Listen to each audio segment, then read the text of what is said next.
Hey friends, this is Pastor Clay Lindberg coming to you from Zion United Methodist Church for another video in our Holy Week series. We are walking through the events of Holy Week that led Jesus from the triumphant entry on Palm Sunday to the cross of Calvary. How is it that this goes on? Yesterday we talked about Jesus cleansing the temple, and today we're talking about Jesus being in the temple to teach. So the question becomes, after all of this drama and all of the trauma of the previous day, where is the last place that you would expect Jesus to be? The temple. So why is it that Jesus goes to the temple? Why is it that he returns to a place that he's probably not very welcome? And I think the answer is that in cleansing the temple, Jesus has shown the religious leadership, Jesus has shown his own people, Jesus has shown all of us what the temple isn't. It is not to be a place where commerce takes place. It is not to be the den of robbers that Jesus calls it. And so by going back to the temple, Jesus shows us what the temple is and what the temple can be. If it's not a place for commerce and for trading, what is it a place for? Partially, the role of the temple is, as Jesus says in the second half of his words yesterday, it's not supposed to be a den of robbers. It is to be a house of prayer. I think if we look to Jesus' example and look to the ways that he exists in the Gospels, first and foremost, the temple is a place where people can go and be in the presence of God.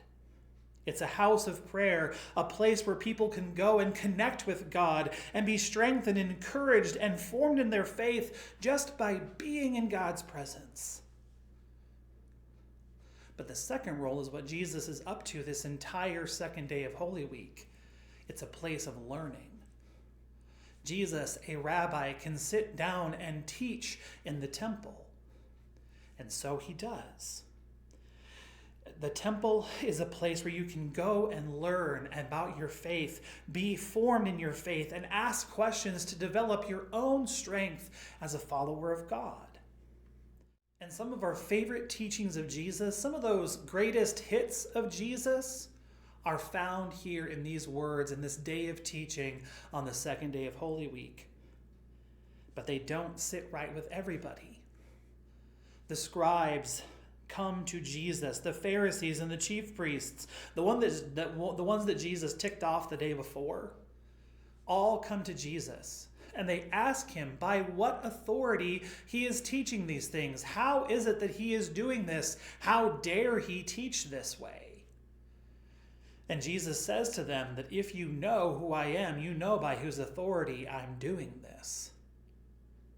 Because Jesus is speaking from his own authority as the literal Son of God. But the scribes and the Pharisees and the chief priests are not content with Jesus' answer, and so they come to him a second time. And in Matthew chapter 22, we learn that one of the people that had come to Jesus is a lawyer, and he asks Jesus a question designed to trip him up. The lawyer asks Jesus, what commandment is the greatest in all of the law? And Jesus returns the people to their very first commandment. You shall love the Lord your God with all your heart, soul, mind, and strength, and love your neighbor as yourself, as the second one. He says that on these two commandments hang the entirety of the law and the prophets. Jesus goes into the temple on that day to teach, and during this set of teachings, he gets more pointed and direct. He reminds the people of their heritage. He reminds the people of the greatest commandments, to love God and love neighbor. And Jesus shows the world what the temple is, because people's faith are impacted in that moment.